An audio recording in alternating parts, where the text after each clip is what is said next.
मिट्टी, प्लास्टिक या सीमेंट, पौधे लगाने के लिए कौन सा गमला है सबसे बेहतर?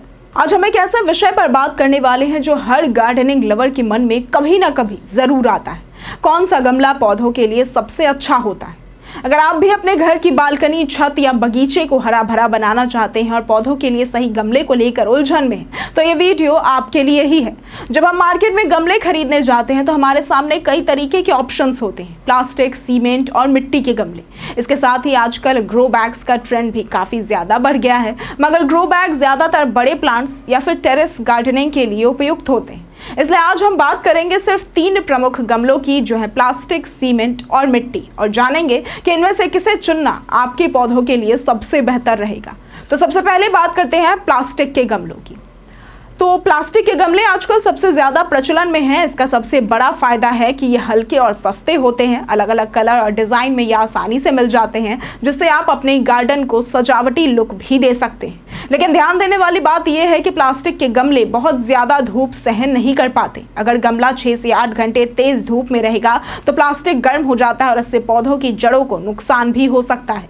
इसके अलावा इन गमलों में ना तो एयर पास होती है और ना ही वाटर एब्जॉर्ब होता है, यानी अगर आपने ज़्यादा पानी दे दिया तो पानी रुक सकता है और पौधे सड़ भी सकते हैं। तो अब सवाल है कि इसका इस्तेमाल कब करना चाहिए? जब पौधों को कम धूप की ज़रूरत हो, जब गमला बार बार उठाना पड़े या फिर सजावट के लिए चाहिए, तब आप प्लास्टिक के गमलों का अच्छे तरीके से इस्तेमाल कर सकते हैं।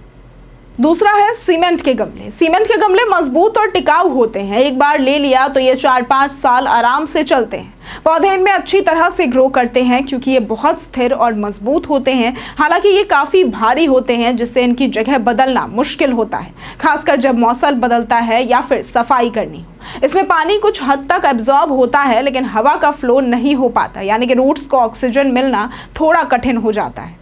तो अब इसका इस्तेमाल कब करना चाहिए? इसका इस्तेमाल तब करें जब गमला स्थायी जगह पर रखना हो, जब पौधे का आकार बड़ा हो, जब सजावटी और मजबूत गमला आपको चाहिए हो, तब सीमेंट के गमलों का इस्तेमाल एक अच्छा विकल्प हो सकता है। और मिट्टी के गमलों की बात करें तो सबसे पुराने और प्राकृतिक विकल्प की तरह मिट्टी के गमलों को ही देखा जाता है। ये गमला पौधों के लिए सबसे बेहतरीन माना जाता है क्योंकि इसमें हवा पास होती है और रूट्स को भी ऑक्सीजन मिलती है।